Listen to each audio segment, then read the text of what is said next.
Price lord. ಕರ್ತನಾದ ಯೇಸುವಿನ ನಾಮದಲ್ಲಿ ಪುನರಾವರ್ತಿ ನಿಮ್ಮೆಲ್ಲರನ್ನ ದೇವರ ವಾಕ್ಯ ಧ್ಯಾನಕ್ಕೋಸ್ಕರ ಸ್ವಾಗತವನ್ನು ಮಾಡುವಂಥವರಾಗಿದ್ದೇವೆ. ಪ್ರಿಯ ಸಹೋದರ ಸಹೋದರಿಯರೇ, ಈ ದಿನದ ವಾಕ್ಯ ಧ್ಯಾನಕ್ಕಾಗಿ ಯಾಕೆ ನಿಮ್ಮ ಪ್ರಾರ್ಥನೆಗಳಿಗೆ ಉತ್ತರ ಸಿಗೋದಿಲ್ಲ, ಯಾಕೆ ನಿಮ್ಮ ಪ್ರಾರ್ಥನೆಗಳಿಗೆ ಉತ್ತರ ದೊರಕುತ್ತಾ ಇಲ್ಲ, ನಿಮ್ಮ ಪ್ರಾರ್ಥನೆಗೆ ಏನು ಅಡ್ಡಿಯಾಗಿದೆ ಅಂತೇಳಿ ನಾವು ದೇವರ ವಾಕ್ಯದ ಆಧಾರದಲ್ಲಿ ತಿಳ್ಕೊಳ್ಳೋಣ. ಪ್ರಿಯ ಸಹೋದರ ಸಹೋದರಿಯರೇ, ನಾವು ನೋಡ್ತೇವೆ ಯಾಕೆ ಪ್ರಾರ್ಥನೆ ಕೇಳಲ್ಪಡೋದಿಲ್ಲ ಅಂತ ನೋಡಬೇಕಾದ್ರೆ ಕೀರ್ತನೆಗಳ ಪುಸ್ತಕ 66ನೇ ಅಧ್ಯಾಯ 18ನೇ ವಾಕ್ಯ ಈ ರೀತಿಯಾಗಿ ಹೇಳುವಂಥದ್ದಾಗಿದೆ. Book of Psalms chapter 66 verse 18. ನಾನು ಕೆಟ್ಟತನದ ಮೇಲೆ ಮನಸ್ಸಿಟ್ಟಿದ್ದರೆ ನನ್ನ ವಿಜ್ಞಾಪನೆಗಳು ಕೇಳುತ್ತಿದ್ದಿಲ್ಲ ಅಂತೇಳ್ಬಿಟ್ಟು. ಹಲ್ಲೆಲೂಯಾ. ನಾವಿಲ್ಲಿ ನೋಡ್ತಾ ಇದ್ದೇವೆ ನಿಮ್ಮ ಪ್ರಾರ್ಥನೆಗೆ ಯಾಕೆ ಉತ್ತರ ಸಿಗಲ್ಲ ಅಂತ ನೋಡಬೇಕಾದ್ರೆ ಕೆಟ್ಟತನದ ಮೇಲೆ ಮನಸ್ಸಿಟ್ಟರೆ ದೇವರು ಆ ಪ್ರಾರ್ಥನೆಯನ್ನು ಕೇಳೋದಿಲ್ಲ. ಕೆಟ್ಟತನದ ಮೇಲೆ ಮನಸ್ಸಿಟ್ಟಿದ್ದರೆ ಸ್ವಾಮಿ ನನ್ನ ವಿಜ್ಞಾಪನೆಯನ್ನು ಕೇಳುತ್ತಿದ್ದಿಲ್ಲ ಅಂತೇಳಿ. ಅದರ ಅರ್ಥ ಏನು ಅಂತ ಹೇಳಿದ್ರೆ, ಯಾರು ತನ್ನ ಹೃದಯದಲ್ಲಿ ಕೆಟ್ಟದ್ದನ್ನು ನೆನೆಸಿ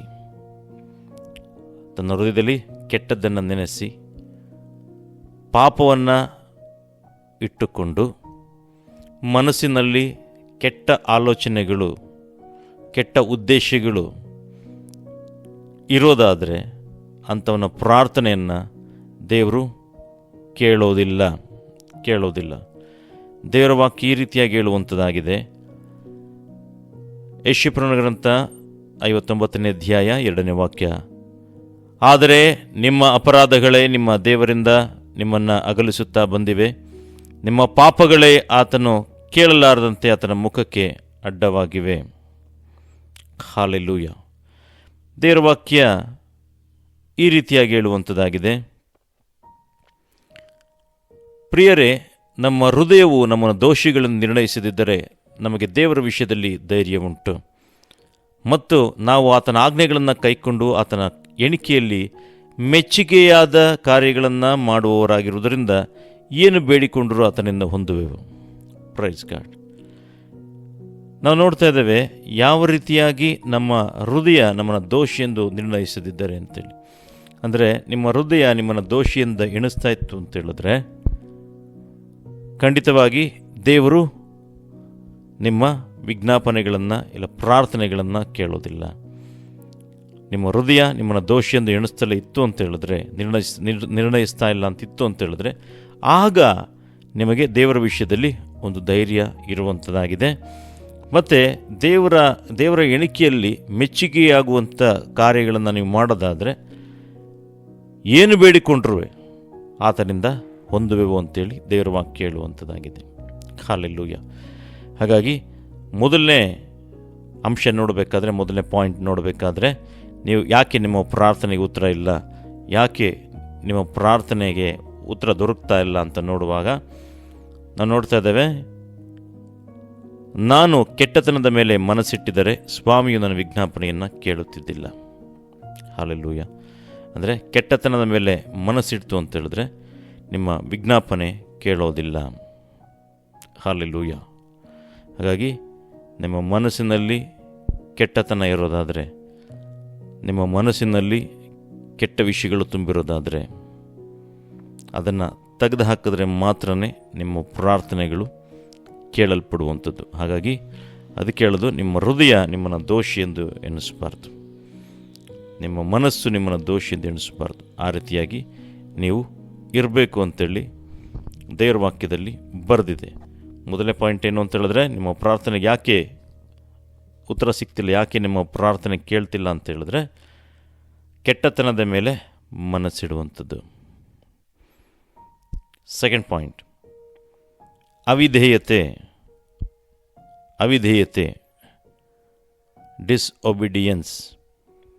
ನಾವು ನೋಡ್ತೇವೆ ಅವಿಧೇಯತೆ ನೋಡಬೇಕಾದ್ರೆ ಜ್ಞಾನೋಕ್ತಿಗಳ ಪುಸ್ತಕ 28ನೇ ಅಧ್ಯಾಯ 9ನೇ ವಾಕ್ಯ ಈ ರೀತಿಯಾಗಿ ಹೇಳುವಂಥದ್ದಾಗಿದೆ. Book of Proverbs chapter 28 verse 9. ಜ್ಞಾನೋಕ್ತಿಗಳ ಪುಸ್ತಕ book of Proverbs chapter 28 verse 9. ನಾವು ನೋಡ್ತೇವೆ, ಧರ್ಮೋಪದೇಶಕ್ಕೆ ಕಿವಿಗೊಡದವನು ಮಾಡುವ ದೇವ ಪ್ರಾರ್ಥನೆಯು ಅಸಹ್ಯ ಅಂತೇಳಿ. ನೋಡ್ರಿ, ದೇವರ ಮಾತುಗಳನ್ನು ಯಾರು ಕೇಳಲ್ವೋ, ಯಾರು ಕೇಳೋದಿಲ್ವೋ ಅದನ್ನು ಖಂಡಿತವಾಗಿ ದೇವರು ಇಷ್ಟಪಡೋದಿಲ್ಲ. ದೇವರ ಧರ್ಮೋಪದೇಶಕ್ಕೆ, ದೇವರ ಮಾತುಗಳನ್ನು ಕೇಳಲಿಲ್ಲ ಅಂತಿತ್ತು ಅಂತೇಳಿದ್ರೆ, ನೀವು ಮಾಡುವಂಥ ಪ್ರಾರ್ಥನೆ ದೇವರಿಗೆ ಅಸಹ್ಯವಾಗಿರುವಂಥದ್ದಾಗಿದೆ. ಅಸಹ್ಯವಾಗಿದೆ ಅಂತ ಹೇಳಿದ್ರೆ ದೇವರಿಗೆ ಅದು ಇಷ್ಟ ಆಗೋದಿಲ್ಲ, ದೇವರು ಅಸಹ್ಯಿಸ್ಕೊಳ್ತಾರೆ. ಹಾಗಾಗಿ ದೇವರ ಧರ್ಮೋಪದೇಶ, ದೇವರ ಮಾತುಗಳೇನಿದೆ ಇದಕ್ಕೆ ಕಿವಿಗೊಡ್ರಿ. ದೇವರು ಮಾತಾಡ್ತಾ ಇದ್ದಾರೆ ಅಂತ ಹೇಳಬೇಕಾದ್ರೆ ನಾವು ಸೂಕ್ಷ್ಮಗ್ರಾಹಿಗಳಾಗಿರಬೇಕು. ಅಂದರೆ ಸೂಕ್ಷ್ಮವಾಗಿ ಅದನ್ನು ಕೇಳಿಸ್ಕೊಳ್ಬೇಕು. ದೇವರು ಕೂಗ್ತಾ ಇರ್ತಾರೆ, ಕರಿತಾ ಇರ್ತಾರೆ ಅಂತ ಹೇಳಿದ್ರೆ ತಮ್ಮ ವಾಕ್ಯದ ಮುಖಾಂತರ ನಿಮ್ಮನ್ನು ಎಚ್ಚರಿಸ್ತಾ ಇರ್ತಾರೆ. ವಾಕ್ಯಗಳು ಸೇವಕರ ಮುಖಾಂತರವಾಗಿ, ಪರಿಶುದ್ಧಾತ್ಮನ ಮೂಲಕವಾಗಿ ದೇವರು ಕೊಡ್ತಲೇ ಇರ್ತಾರೆ. ಆದರೆ ಈ ರೀತಿಯಾಗಿ ದೇವರು ಹೇಳ್ತಿತ್ತು ಅಂತ ಹೇಳಿದ್ರು ಯಾರು ಕಿವಿಗೊಡೋದಿಲ್ವೋ ಅವರು ಒಂದಲ್ಲ ಎರಡಲ್ಲ ಎಷ್ಟು ಅವರ್ಗಳು ಪ್ರಾರ್ಥನೆ ಮಾಡಿದ್ರು, ಏನೇ ಮಾಡ್ತು ಅಂತ ಹೇಳಿದ್ರು ಅವರ ಪ್ರಾರ್ಥನೆ ಕೇಳಲ್ಪಡೋದಿಲ್ಲ. ಆ ರೀತಿಯಾದಂಥ ಪ್ರಾರ್ಥನೆ ದೇವರ ದೃಷ್ಟಿಯಲ್ಲಿ ಅದು ಅಸಹ್ಯವಾಗಿರುವಂಥದ್ದಾಗಿದೆ. ಹಲ್ಲೆಲೂಯಾ. ಹಾಗಾಗಿ ಧರ್ಮೋಪದೇಶಕ್ಕೆ ಕಿವಿಗೊಡ್ರಿ. ನೋಡ್ರಿ, ನಿಮ್ಮ ಪ್ರಾರ್ಥನೆಗೆ ಏನು ಅಡ್ಡಿಯಾಗಿದೆ ಅಂತೇಳಿ ನಾವು ದೇವರ ವಾಕ್ಯದ ಆಧಾರದಲ್ಲಿ ನಾವು ನಿಮಗೆ ತಿಳಿಸ್ಕೊಡ್ತಾ ಇದ್ದೇವೆ. ಯಾಕೆ ನಿಮ್ಮ ಪ್ರಾರ್ಥನೆಗೆ ಉತ್ತರ ಸಿಗ್ತಿಲ್ಲ ಅನ್ನೋದನ್ನು ಸಹ ನಿಮಗೆ ದೇವರ ವಾಕ್ಯದ ಆಧಾರದಲ್ಲಿ ತಿಳಿಸ್ತಾ ಇದ್ದೇವೆ. ಮೊದಲೇ ನೋಡಬೇಕಾದ್ರೆ ಕೆಟ್ಟತನದ ಮೇಲೆ ಮನಸ್ಸಿಡುವಂಥದ್ದು. ಎರಡನೇದಾಗಿ ನೋಡಬೇಕಾದ್ರೆ ಅವಿಧೇಯತೆ. ಸೊ ಅವಿಧೇಯತೆ ಅಂತ ಹೇಳಿದ್ರೆ ಧರ್ಮೋಪದೇಶಕ್ಕೆ ಕಿವಿಗೊಡದವನು ಮಾಡುವ ದೇವ ಪ್ರಾರ್ಥನೆ ಏನಿದೆ ಇದು ದೇವರ ದೃಷ್ಟಿಯಲ್ಲಿ ಇದು ಅಸಹ್ಯವಾಗಿರುವಂಥದ್ದಾಗಿದೆ. ಹಾಗಾಗಿ ಅದಕ್ಕೆ ಹೇಳೋದು, ದೇವರ ಸ್ವರನ ಕೇಳ್ರಿ. ದೇವರು ಮಾತಾಡಬೇಕಾದ್ರೆ ಅದನ್ನು ನಾವು ಕೇಳಿಸ್ಕೊಳ್ಬೇಕು. ನೋಡ್ರಿ, ಸಾಮಾನ್ಯವಾಗಿ ಅದರ ಒಂದು ಸರ್ಕಾರಿ ಆಫೀಸ್ಗಳಿಗೆಲ್ಲ ಹೋಗಿ ಒಂದು ಹೈಯರ್ ಪೋಸ್ಟಲ್ಲಿರೋರ ಮುಂದೆ ನೀವು ಅವ್ರು ಹೇಳೋವಂಥ ಮಾತನ್ನು ನೀವು ಎಷ್ಟು ಶ್ರದ್ಧೆಯಿಂದ ಕೇಳಿಸ್ಕೊಳ್ತೀರಾ ಇಲ್ವಾ? ಹಾಗೆಯೇ ಆಲಯದಲ್ಲಿ ಬಂದು ದೇವರ ವಾಕ್ಯಗಳನ್ನು ಕೇಳುವಾಗ ನೀವು ಯಾವ ರೀತಿಯಾದಂಥ ಆಸಕ್ತಿಯಿಂದ ಆಲಿಸ್ತಾ ಇರ್ತೀರಾ ಅಂಥೇಳಿ ನಿಮ್ಮನ್ನು ನೀವು ಆಲೋಚನೆ ಮಾಡಿ ನೋಡ್ರಿ ಪ್ರಿಯ ಸಹೋದರ ಸಹೋದರಿಯರೇ. ಒಬ್ಬ ಮನುಷ್ಯನಿಗೆ, ಒಂದು ಅಧಿಕಾರದಲ್ಲಿದ್ದ ಮನುಷ್ಯನಿಗೆ ನೀವು ಅಷ್ಟು ಬೆಲೆ ಕೊಡೋದಾದರೆ, ದೇವಾದಿದೇವನು ಮಾತಾಡಬೇಕಾದ್ರೆ, ದೇವರ ವಾಕ್ಯಗಳನ್ನು ನೀವು ಕೇಳಬೇಕಾದ್ರೆ ಯಾವ ರೀತಿಯಾದಂಥ ಗೌರವನ ಸೂಚಿಸ್ತೀರಾ, ಯಾವ ರೀತಿಯಾಗಿ ನೀವು ಅದನ್ನು ರೆಸ್ಪಾಂಡ್ ಮಾಡ್ತಾಯಿದ್ದೀರಿ, ಯಾವ ರೀತಿಯಾಗಿ ಅದನ್ನು ತೆಗೆದುಕೊಳ್ತಾ ಇದ್ದೀರಾ ಅಂಥೇಳಿ ನಿಮ್ಮನ್ನೇ ನೀವು ಆಲೋಚನೆ ಮಾಡಿ ನೋಡ್ರಿ.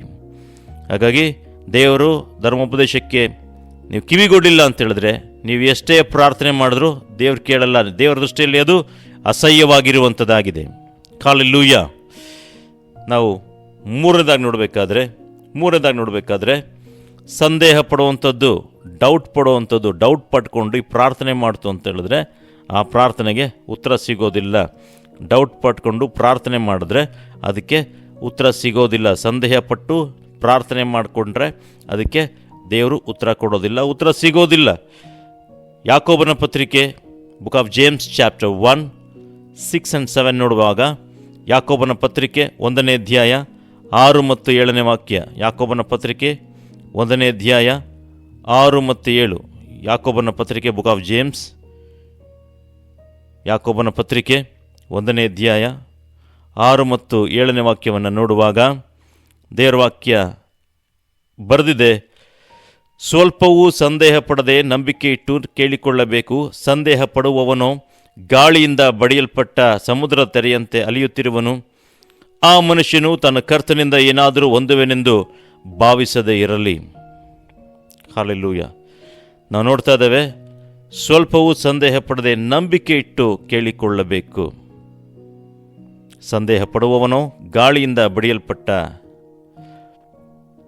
ಸಮುದ್ರದ ತೆರೆಯಂತೆ ಅಲಿಯುತ್ತಿರುವನು. ಆ ಮನುಷ್ಯನು ತಾನು ಕರ್ತನಿಂದ ಏನಾದರೂ ಹೊಂದುವೆನೆಂದು ಭಾವಿಸದೇ ಇರಲಿ ಅಂತ. ಹಲ್ಲೆಲೂಯಾ. ಹಾಗಾಗಿ ಸಂದೇಹ ಪಟ್ಟು ಪ್ರಾರ್ಥನೆ ಮಾಡ್ತು ಅಂತ ಹೇಳಿದ್ರೆ ಆ ರೀತಿಯಾದ ಪ್ರಾರ್ಥನೆ ಕೇಳಲ್ಪಡೋದಿಲ್ಲ. ಅಂದರೆ ಪ್ರೇಯರ್ ಮಾಡೋದು, ಅದರಲ್ಲಿ ದೇವ್ರು ಕೊಡ್ತಾರಾ ಇಲ್ವಾ ಮಾಡ್ತಾರಾ ಇಲ್ವಾ ಅಂಥೇಳಿ ಡೌಟ್ ಪಟ್ಕೊಂಡು ಅನುಮಾನ ಪಟ್ಕೊಂಡು ಪ್ರಾರ್ಥನೆ ಮಾಡೋದಿಲ್ಲ. ಈ ರೀತಿ ಪ್ರಾರ್ಥನೆಗೆ ದೇವರು ಉತ್ತರ ಕೊಡೋದಿಲ್ಲ. ಈ ರೀತಿ ಪ್ರಾರ್ಥನೆ ಮಾಡೋದು ವೇಸ್ಟ್. ದೇವರು ಉತ್ತರ ಕೊಡೋದಿಲ್ಲ. ಈ ರೀತಿ ಪ್ರಾರ್ಥನೆ ಮಾಡ್ತು ಅಂತ ಹೇಳಿದ್ರೆ ಅದಕ್ಕೆ ಯಾವುದೇ ರೀತಿಯಾದಂಥ ಲಾಭ ಇಲ್ಲ. ದೇವರು ಇಂಥ ಪ್ರಾರ್ಥನೆಯನ್ನು ಕೇಳೋದಿಲ್ಲ. ಎರಡು ಮನಸ್ಸುಳ್ಳವನು ಏನು ಸಹ ಹೊಂದ್ಕೊಳ್ಳೋಕ್ಕೆ ಆಗಲ್ಲ ಅಂತೇಳಿ ದೇವರ ವಾಕ್ಯದಲ್ಲಿ ಸ್ಪಷ್ಟವಾಗಿ ಬರೆದಿದೆ. ಓಕೆ, ನೆಕ್ಸ್ಟ್ ಒನ್ ನಾವು ನೋಡ್ತಾ ಇದ್ದೇವೆ ಬುಕ್ ಆಫ್ ಜೇಮ್ಸ್ ಚಾಪ್ಟರ್ 4:3. ಯಾಕೋಬನ ಪತ್ರಿಕೆ 4ನೇ ಅಧ್ಯಾಯ 3ನೇ ವಾಕ್ಯ ನೋಡಬೇಕಾದ್ರೆ ಸ್ವಾರ್ಥತೆ ಬುಕ್ ಆಫ್ ಜೇಮ್ಸ್ ಚಾಪ್ಟರ್ 4:3. ಯಾಕೋಬನ ಪತ್ರಿಕೆ 4ನೇ ಅಧ್ಯಾಯ 3ನೇ ವಾಕ್ಯ. ಯಾಕೋಬನ ಪತ್ರಿಕೆ 4ನೇ ಅಧ್ಯಾಯ 3ನೇ ವಾಕ್ಯ ನೋಡ್ರಿ. ನೀವು ಬೇಡಿದ್ದನ್ನು ನಿಮ್ಮ ಭೋಗಗಳಿಗಾಗಿ ಉಪಯೋಗಿಸಬೇಕೆಂಬ ದುರಭಿಪ್ರಾಯಪಟ್ಟು ಬೇಡಿಕೊಳ್ಳುವುದರಿಂದ ನಿಮಗೆ ದೊರೆಯೋದಿಲ್ಲ. ಅಂದರೆ ನೀವು ಬೇಡಿದ್ದನ್ನು ನಿಮ್ಮ ಭೋಗಗಳಿಗಾಗಿ ಅಂತೇಳಿದ್ರೆ ನಿಮಗಷ್ಟೇ, ನಿಮ್ಮ ಕುಟುಂಬಕ್ಕಷ್ಟೇ, ನಮಗಷ್ಟೇ, ನನ್ನ ಮಕ್ಕಳಿಗಷ್ಟೇ. ಸೊ ನಿಮ್ಮ ಏನಿದೆ ನಿಮ್ಮ ಸ್ವಂತ ಕಾರ್ಯಗಳಿಗಾಗಿ, ಸ್ವಂತ ವಿಷಯಗಳಿಗಾಗಿ, ಮನೆಗಾಗಿ, ನಿಮ್ಮ ಅಂತೇಳಿದ್ರೆ ಅಂದರೆ ಸ್ವಾರ್ಥಕ್ಕಾಗಿ, ಕೇವಲ ಅವ್ರಗಳಿಗೋಸ್ಕರನೇ, ಅವರ ಮನೆ, ಅವರ ಕುಟುಂಬ, ಅವರ ಮಡದಿ, ಅವರ ಮಕ್ಕಳು, ಈ ರೀತಿಯಾಗಿ ಅವರಷ್ಟಕ್ಕೇ ಬರೀ ಸ್ವಾರ್ಥವಾಗಿ ಕೇಳ್ಕೊಳ್ಳೋದ್ರಿಂದ, ಸ್ವಾರ್ಥವಾಗಿ ಉಪಯೋಗ ಮಾಡ್ಕೊಳ್ಬೇಕು ಅಂದರೆ ಅವ್ರಿಗೆ ಮಾತ್ರ ಸೀಮಿತ ಆಗಿರಬೇಕು. ದೇವ್ರು ಏನು ಕೊಟ್ಟರುವೆ ಅದು ನಮಗೆ ಮಾತ್ರ. ನಾವು ಬೇರೆ ಏನಕ್ಕೂ ಕೊಡೋದಿಲ್ಲ, ನಮಗೆ ಮಾತ್ರ ಉಪಯೋಗ ಆಗಬೇಕು, ನಮಗೆ ಮಾತ್ರ. ಈ ರೀತಿಯಾಗಿ ಅವರು ಸ್ವಾರ್ಥವಾಗಿ ಕೇಳ್ಕೊಳ್ಳೋದ್ರಿಂದ, ಸ್ವಾರ್ಥವಾಗಿ ಅನುಭವಿಸ್ಬೇಕು ಅಂತೇಳಿ ಅವರ ದುರಾಲೋಚನೆ ಇರೋದ್ರಿಂದ ಏನಾಗುತ್ತೆ ಅಂತ ಹೇಳಿದ್ರೆ ದೇವರು ಈ ಪ್ರಾರ್ಥನೆಯನ್ನು ಕೇಳೋದಿಲ್ಲ. ಈ ರೀತಿ ಕೇಳ್ಕೊಂಡ್ರೂ ದೊರೆಯೋದಿಲ್ಲ. ಹಲ್ಲೆಲೂಯಾ. ನಾವು ಯಾಕೆ ಪ್ರಾರ್ಥನೆಗೆ ಉತ್ತರ ಕೊಡೋದಿಲ್ಲ, ದೇವರು ಯಾಕೆ ಉತ್ತರ ಸಿಗೋದಿಲ್ಲ ಅಂತೇಳಿ ದೇವರ ವಾಕ್ಯದ ಆಧಾರದಲ್ಲಿ ನಾವು ನಿಮಗೆ ಬೋಧಿಸ್ತಾ ಇದ್ದೇವೆ. ಮೊದಲನೇದಾಗಿ ಕೆಟ್ಟತನದ ಮೇಲೆ ಮನಸ್ಸಿಡುವಂಥದ್ದು. ಎರಡನೇದಾಗಿ ಅವಿಧೇಯತೆ. ಮೂರನೇದಾಗಿ ಸಂದೇಹ. ನಾಲ್ಕನೇದಾಗಿ ಸ್ವಾರ್ಥ. ಐದನೇದಾಗಿ ನೋಡುವಾಗ ತಾತ್ಸಾರ ಮಾಡುವಂಥದ್ದು. ನೋಡಿ, ಡ್ಯೂಟರನಮಿ ಧರ್ಮೋಪದೇಶಕಾಂಡ 1ನೇ ಅಧ್ಯಾಯ 43-45 ವಾಕ್ಯ ನೋಡುವಾಗ, ಧರ್ಮೋಪದೇಶಕಾಂಡ ಬುಕ್ ಆಫ್ ಡ್ಯೂಟರನಮಿ, ಧರ್ಮೋಪದೇಶಕಾಂಡ 1ನೇ ಅಧ್ಯಾಯ ಬುಕ್ ಆಫ್ ಡ್ಯೂಟರನಮಿ ಚಾಪ್ಟರ್ 1 43-45, 1ನೇ ಅಧ್ಯಾಯ 43-45 ವಾಕ್ಯ ನೋಡುವಾಗ, ನಾನು ಆ ಮಾತನ್ನು ನಿಮಗೆ ತಿಳಿಸಿದರೂ ನೀವು ಕಿವಿಗೊಡದೆ ಯೆಹೋವನ ಆಜ್ಞೆಯನ್ನು ತಾತ್ಸಾರ ಮಾಡಿ ಸೊಕ್ಕಿನಿಂದ ಆ ಬೆಟ್ಟವನ್ನು ಹತ್ತಿದಿರಿ. ಆಗ ಬೆಟ್ಟದಲ್ಲಿದ್ದ ಅಮೋರಿಯರು ನಿಮಗೆ ವಿರೋಧವಾಗಿ ಹೊರಟು ಜೇನು ಹುಳುಗಳಂತೆ ನಿಮ್ಮನ್ನು ಮುತ್ತಿ ಸೇಯಿರಿನಲ್ಲಿ ಹೋರ್ಮದವರೆಗೂ ಬೆನ್ನಟ್ಟಿ ಸಂಹರಿಸಿದರು. ನೀವು ಹಿಂದಿರುಗಿ ಬಂದು ಯೆಹೋವನ ಮುಂದೆ ಗೋಳಾಡಿದಾಗ ಆತ ನಿಮ್ಮ ಮೊರೆಯನ್ನು ಕೇಳಲೂ ಇಲ್ಲ, ರಕ್ಷಿಸಲೂ ಇಲ್ಲ. ಅಂದರೆ ದೇವ್ರು ಹೇಳ್ತಾ ಇರ್ತಾನೆ, ಆ ದೇವ್ರು ಹೇಳೋಂಥ ಮಾತಿಗೆ ಕಿವಿಗೊಡದೆ ತಾತ್ಸಾರ ಮಾಡೋದಂದರೆ ನೆಗ್ಲೆಕ್ಟ್ ಮಾಡುವಂಥದ್ದು, ಸೊಕ್ಕು ತೋರಿಸುವಂಥದ್ದು. ಅಯ್ಯೋ ಏನಾಗುತ್ತೆ, ದೇವ್ರ ಮಾತು ಕೇಳಿದ್ರೆ ಏನಾಗುತ್ತೆ ಭಾಳ. ಈ ರೀತಿಯಾಗಿ ದೇವ್ರು ಹೇಳ್ತು ಅಂತ ಹೇಳಿದ್ರೆ ದೇವರ ಮಾತನ್ನು ತಾತ್ಸಾರ ಮಾಡ್ತಾ ಸೊಕ್ಕು ತೋರಿಸ್ತು ಅಂತ ಹೇಳಿದ್ರೆ ದೇವರು ಉತ್ತರ ಕೊಡೋದಿಲ್ಲ. ನಿಮ್ಮ ಪ್ರಾರ್ಥನೆಗೆ ಉತ್ತರ ಬರೋದಿಲ್ಲ.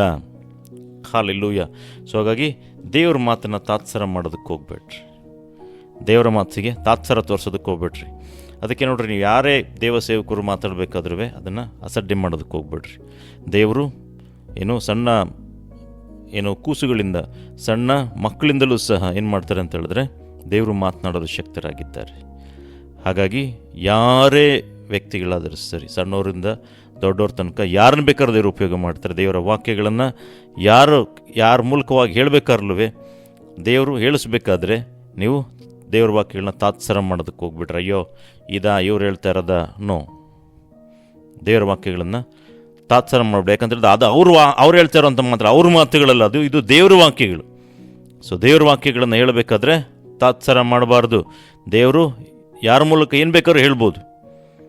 ಏನು ಹೇಳ್ತಾ ಇರ್ತಾರೋ, ಏನು ಹೇಳಬೇಕು ಅಂತ ಇರ್ತಾರೋ, ಯಾರನ್ನಾರು ಉಪಯೋಗ ಮಾಡಿ ಹೇಳ್ತಾ ಇರ್ತಾರೆ. ಹಾಗಾಗಿ ದೇವರ ವಾಕ್ಯಗಳನ್ನು ತಾತ್ಸಾರ ಮಾಡೋದಕ್ಕೆ ಹೋಗಬಾರ್ದು. ಹಾಗಾಗಿ ತಾತ್ಸಾರ ಮಾಡ್ತು ಅಂತ ಹೇಳಿದ್ರೆ ನಿಮ್ಮ ಪ್ರಾರ್ಥನೆ ಕೇಳಲ್ಪಡೋದಿಲ್ಲ, ದೇವರು ನಿಮ್ಮ ಪ್ರಾರ್ಥನೆಗೆ ಉತ್ತರವನ್ನು ಕೊಡೋದಿಲ್ಲ.